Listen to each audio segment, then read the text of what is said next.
welcome to CrossTalk. This is the Candidates 2021 edition, as we will sit down with candidates who are seeking office in both Whitman and Hanson. Today's conversation, we're focusing on the Whitman Selectmen's race. Joining us is a longtime selectman, Dan Salvucci. Dan is seeking a 7th term in office. Dan, how are you? Very good. Thank you very much, Kevin. So talk to me. You have a vast experience in municipal government. Why is it that you would seek another term? What is it that you're looking to do with another term? Well, it's been a very difficult year that we've been going through with the COVID issues. And there's some issues that I'd like to get done that haven't been getting done because of that issue. One would be a brand new DPW building. I've been advocating for that for quite a long time, and we haven't seen that done yet. It's probably the oldest town building facility that we have, and it's basically out of the 50s, and it's basically the two barns are falling apart and need to be redone. But that's another issue for another year, I guess, with the COVID issues and budget issues. And folks may or may not know it, but other than the Board of Selectmen, you have served on other boards. And not to mention, if you don't mind sharing, as a member of the Board of Selectmen, you are a proud liaison to other departments and committees. Right. I mean, being on the Board of Selectmen doesn't mean that you go to a meeting a couple of times a month and you make decisions in your meeting. There's outsourced areas that you have to go to. And myself being retired, I'm able to take care of that. And I've been on a lot of boards and committees that support the town of Whitman. I remember when I first joined Old Colony Planning Council, and Fred Gilmetti is the liaison and I'm the alternate. And because of that, I was able to get on other committees for Old Colony Planning Council, which the area goes from, we'll say, Brockton, Stoughton area all the way down to Plymouth. And it encompasses a lot of towns. And in that, there is like a joint transportation committee. And under that, there's a metropolitan planning organization committee, which deals with all types of transportation issues. And it's the Old Colony Planning Council that votes in the members of those boards. And because I'm an elected official, I am on the MPO, Metropolitan Planning Organization. Our chairman is a member of MassDOT. He comes from Boston, the transportation. He comes down from Boston at our meetings once a month. Well, actually, we're doing it Zoom now, so he doesn't have to travel.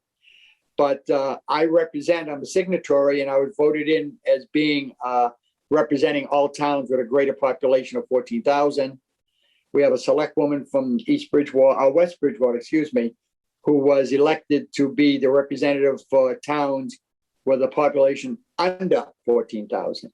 So we make decisions on what needs to get done in all our areas. And then we have the joint transportation, where I am vice chairman of that board. And whenever we have a project that needs to get done, I have enough pull so that we can possibly get it done. And there's a lot of projects out there. And one of the main projects that's going on now that should be completed this year is the Route 18 and 27 and 1814 intersections, which now they're going to put the final topsoil, the top tar on and the striping on the street and get rid of those speed bumps, as I call them. But they had to wait till everything settled for a year and then they put the final coat on it. But as I say, being a member of those main concerns, I get a lot done for the town when we have the police chief or the fire chief come to us with transportation concerns as far as safety issues. I'm able to bring it forward to the boards in Brockton when we meet, and with enough pull to see if we can get it on the agenda. And most of the time it gets on the agenda for the town and we get it done. And that's just those boards. I also do South Shore Votech. I can remember when Lloyd Patrickin was our representative, and he used to do both South Shore Votech and Whitman Hanson. And unfortunately, as time went on, he passed. We needed somebody to take care of South Shore Votech. We had a couple of people that tried it. They didn't like it. where I was on the finance committee so long and chairman so long. They felt that I knew the system. I volunteered, and that's been since 2006, and I'm still a representative, and I enjoy doing that. What do you feel are some of the top issues going into, a new fiscal year, a 2022 fiscal year? What are the top issues, and what are some of the things that you'd like to see done in regards to handling those issues? Well, the main issue is town buildings. A lot of people are complaining that town buildings are not open. And you know something? I understand that. But we also take advice. The Board of Selectmen also take advice from the Board of Health. And they're looking at where we are in the town, whether we're in the red, the yellow, or the green. And a decision was made by the Board of Health, and I have to agree with them, that we wanted to wait till the town of Whitman was in the green aspect of the charts for at least a couple of weeks before we felt comfortable. Because even though there's not a lot of people coming into like the town hall, but the fact is there's always that chance of somebody getting sick, somebody getting infected. We've got safeguards as far as screening and stuff, so the employees are protected from each other, but we're not open to the public. We are open as far, the building is, but we are open as far as if you need something done, you can call, make an arrangement, and we can meet you outside and get what needs to get done. Like if you need a building permit or you need to pay a bill, we have a drop box outside of town hall that the town clerk goes and checks 2, 3, 4 times a day and make sure that any mail that's in there, as far as any taxes that need to be paid or water bills, are taken care of and brought to the proper department so that it's handled. But that's one main issue, and I understand how disappointed some members of the town are that we're not open, especially the library. The library, I mean, a lot of people, even my wife, is saying, why isn't the library open? Well, it is kind of, you can call and order, get a book and we'll give it to you. Then when we bring it in, we have to clean it and put it away. Senior center, we just take cases that are like emergency. We have seniors that need help, and there are emergency cases there, and that needs to be taken care of. So we meet them in an area where it doesn't go into the building, as say it may go into an outside office or even outside to take care of the issues. But there's some things that are disappointing, but we have to take the advice of the Board of Health. And I hear now that we're back in the red, and I'm very disappointed on that. Here we are. It's been a couple of years that the town has been working to find its fiscal solvency. I know you have a new town administrator. Where do things stand with the town financially, and what would you like to see done, or what are some of the options that you'd like to see weighed to help the town financially? Yeah, well, our new town administrator, Lincoln, is doing things in a little different way. We were used to seeing like Article 2 in one way. He's brought it forward where he wants to consolidate some lines and make it move quickly at town meeting, but we will have information out there for the taxpayers to see why a number has been placed and what it consists of. Right now, financially, we're right there. We're cutting the budget in certain areas, and it's disappointing to some of the department heads, but we'll talk about it. Where areas where we suggest the cuts, if it doesn't work, we'll talk about it. Town meeting, when we go to town meeting, they have the final say of where they want their tax dollars spent. I've always said to myself, town meeting says I do. It's that simple. But we have some issues. Lincoln's dealing with them, our new town administrator. And he's doing a good job. We don't have an assistant yet, so it's all on in his pocket, in his hands, dealing with it. And of course, a little bit goes to his secretary, Laurie, in our office. She's dealing with a lot of extra work also. But eventually, when we hire an assistant, things should work a little bit smoother, hopefully, and we'll get things done. But as far as financially, we are tight on the budget, even though we've changed our system as far as the Whitman Hanson budget, where we're paying we're going through the statutory method. That saved us some money, but not enough so that everybody gets what they want. And we're going to have some departments that are disappointed, and we'll talk about it at our meetings. So I would ask you, I know it was a couple of years ago that a financial consultant was brought in, that there was, discussions about maybe having a plan put in place, a strategic plan put in place. Where are those things at? And what are your thoughts in regards to having something like that put in place for the town as a roadmap financially for years to come? Well, we do. We had a report done, and we're following that as best we can. There's some issues in there saying that the fact that basically how much money we should be giving to each department to maintain that and how we're to do it. And basically, we'd like to do everything that it's asked for, and we're doing our best to get it done. We're trying to give the schools, it's suggested the schools get 5% of the revenues on a yearly basis increase. We're doing that. As far as police and fire, we're trying to maintain what we have. Our fire department, if you live in the town, you hear that ambulance going 24/7. That's really going. And of course, the police department, they have their issues as far as the town is concerned too. But we're trying to make sure that every department has what they need and follow the guidelines of that study that we had done. So I have to ask you this. We've seen changes in key areas in the town. You have a new police chief. Tim Hanlon's a great chief. And he's been with the department for a long time. He's new in his position. You have a new town administrator. It was just announced that Tim Greno is going to be stepping away after nearly 40 years as chief. So you're going to have a new department head there. And it's also known that your current school committee chair, the regional school committee chair, is not seeking re-election. So you're going to have another new face at the helm of the school district. Talk to me about change and being able to work with the new individuals who step in to take it the next to take it to carry the ball per se for the foreseeable future. Okay, a lot of people say change is good, and I can agree in some areas, but knowledge is also good. A lot of people think that, like we'll say myself, I've been a selectman for a very long time, and I'm going for another term. Do we need a new set of eyes in the town as far as on the board? Well, basically, out of the 5 members, we do have a couple of members, Randy Lamartina and Justin Evans, that are both in their first or second term. And they're a lot younger than I am. They have fresh eyes and new ideas, and we've been listening to them. And they have some great ideas. But then you've got people like Kyle Kowalski, myself, Brian Byzantin, who've been on the board for quite a long time.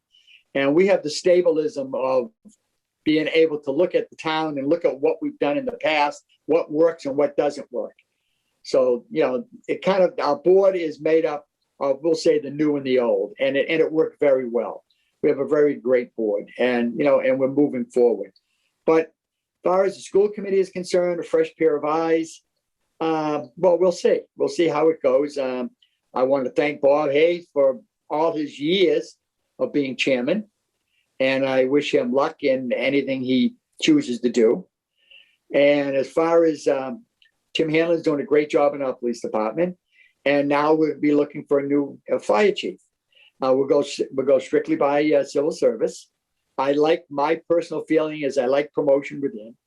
That's why Tim Hanlon is a police chief. He was, deputy, and he's promoted within.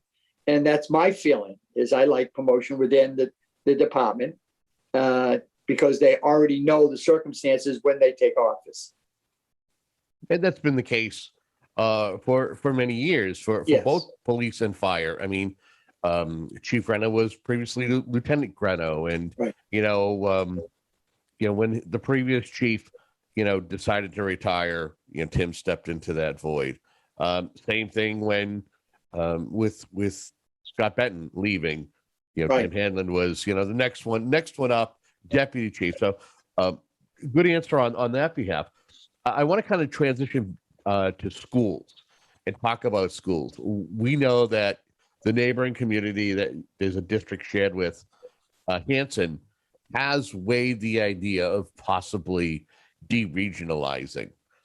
Now, I don't know where that plays a role in a selectman's race, but as a taxpayer, as an individual who's watching the scenario, and somebody who is on the governing board of the town of Whitman, what are your thoughts on a possible move to deregionalize? Not saying that it will, but are you watching that, and what are your thoughts? Well, when that first came out, because we decided to go to the statutory method, Hanson was very upset, and I understand that. We helped out for a year and paid half of it. We trickled down the trickle-down effect, so it didn't hit them in 1 year, but this is the first year they have to go with the full statutory. I know that if you go on Facebook, you see a lot of complaining that we're the wealthier town, which is wrong.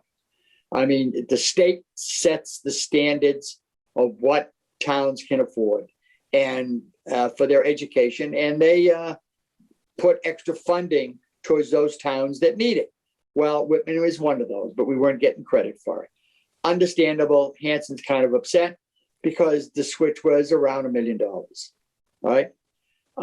We helped them last year by paying half of that, and they only had to come up with the other half. Now this is the full, and I know that they're going for an override, but that's the way the system is, and that's the way it was supposed to have been done. It's the state that decided that. I know there's a lot of people, if they watch this from Hanson, are going to disagree with me, but it is what it is. I think that it's a shame that Hanson, the town of Hanson, has to do that. My son and his wife just moved to Hanson. They just bought a house in Hanson, so they're going to be feeling it. But that's the way the state wants it done, and that's the way we will do it. Let me ask you in regards to your role as a selectman and your thoughts on economic development when it comes to the town of Whitman. What are your thoughts on trying to stimulate economic development? Now, I know it's virtually impossible during a global pandemic, and we're starting to come around. The more people who are vaccinated, sooner or later, we're hoping that we're going to see herd immunity and life will return to normal. But what are your thoughts in regards to economic development and some of the things that the board can do? Right. I think we should, as far as myself is concerned, I totally support that. I mean, we have some new building going on in Whitman Center, and there's going to be businesses on the bottom and apartments or condos on top floors like we have. It's going to fit into the town, so to give it still that historic look in the center of town. We have a number of buildings going up, and a lot of people saying apartments, buildings, condos, whatever. Something, it brings in revenue. We need housing. A lot of people may be disappointed that the land is going, but we need the funding to support the town's needs. And we have some developers in town that are helping it. And let me tell you something. You get a lot of more tax revenues out of condominiums than you do of bare land. And I want to, thank the developers in town, whoever they are, and that they continue to build and continue to do it in a way where you may have, like the center of town, new spots for new buildings as far as businesses coming in town. And we can get that, get more revenues that way. And it really looks good. And most of the condos that are going up are 1 and 2 bedrooms. So a lot of people are in fear of, it's going to bring more kids. It's going to increase the school system. I don't see that happening. Right now, the school systems, especially Whitman and Hanson Regional School, it's decreasing, right? And so I don't really see that that's a problem. But what I do like is the fact that businesses are coming in town and they're staying in town, and we're going to support them. Would you say you're a goal-oriented elected official? And if so, if you are successful on May 15th and you are able to secure a 7th term, what would be a goal or two that you would set for yourself for a new term? Oh my God. I wish the DPW building, that has just been by my side for many years when we even looked at it, and we decided to go with the renovations of the town hall and building a new police station instead. But it's the DPW building that needs to get done. If not this year, maybe next year we can put it on. We have some renovations, as people will know, at Salvucci. I mean, that's the second oldest vocational school system in Massachusetts. Unbelievable. And the original building we built back in the 50s, we have renovated. But then we had an addition put on that's turning 50, going on 40, 50 years old. And that was like when Whitman and Hanson joined the regional, which brought in 200 plus students. We had to put a wing on it and add rooms and stuff like that. That needs to be redone now. And now that we have more students looking at vocational school systems, we have 650 students in that school. It's built for 600. Even with that addition we put on 30 years ago, we need more space. But we need to take care of, and the newer part of the old building, right? We need a new roof. We need windows, but we've saved enough money up to pay for the windows ourselves. But we need new roof. We need some electrical work done to it. We need other aspects done to it. And a good thing is the fact that a lot of the work can be done by the students. Electrical work, we can have it done by the students. Save a significant amount of money. But what we're looking to do is borrow enough money to be able to do a project as we need it, without keep coming back to the town asking for it. Because when we do our budget, we add capital project to it, and it's within, it's not a separate article like we have at Whitman Hanson. It's built within the budget, and we're paid on a yearly basis.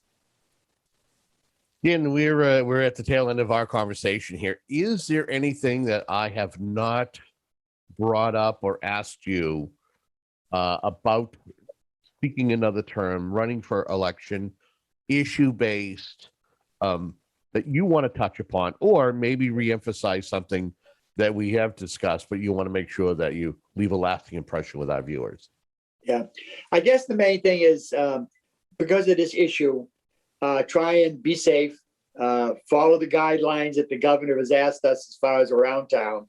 I know a lot of people are upset about that, but we need to do that. I want to get Whitman back into the green for a couple of weeks so we can open up all the buildings. Let's get back to the way things used to be. I'm just hoping that mask wearing is not the norm, but unfortunately, I don't know for a fact if that would happen. But anyways, I can't wait to see what's being put in as far as businesses in the center of town. There's another project on the horizon that you may not know, is that across the street, there is where Annie's Critters used to be, that building there that's left vacant. And then you have a White House next to it that's left vacant. That will be torn down, and more of the center of town will expand and businesses will come in. That's in the near future. And I'd like to see, I can't wait till that happens. Then we have the issue of parking in the center of town. A lot of issues we have to deal with. But first of all, I'd like to see in my next 3 years is a DPW building built. Salvucci building is renovated. We need a new middle school in Whitman. That's on the horizon. We're going to look at that. So there's a number of issues that I'd like to see get accomplished in the next 3 years. Dan, if folks want to reach out to you, or if they want to get a lawn sign, whatever the case may be, they want to find out more about you as a candidate, how can they do that? Just go on the Facebook. You can see I'm always on there as far as answering questions, if anybody has anything, or if they're friends with me, message me and I'll get back to them. Thank you for joining us. Thank you very much for having me. And I just want to remind people, May 15th is election day. Polls open at 9, they close at 5. And like I always say, every vote counts, because if you can remember, when I first went for the Board of Selectmen, I actually won by only 1 vote. And of course, when we had the recount, it became tied. And then finally we had revoted that election between me and my opponent, and I won by a significant amount. But like I always say, every vote counts. So see you on May 15th. Dave kind of stole my thunder, but I was going to say basically the same thing. Is make sure you get out and vote. May 15th is a Saturday. That's what the town usually does. It's the third Saturday of May. If you're not sure of your voting status, where to vote, all the details when it comes to voting, contact the town clerk's office. It's easy enough to do by going to the town website or even calling the office. Again, you have been watching CrossTalk, the candidates 2021 edition. Thank you for joining us.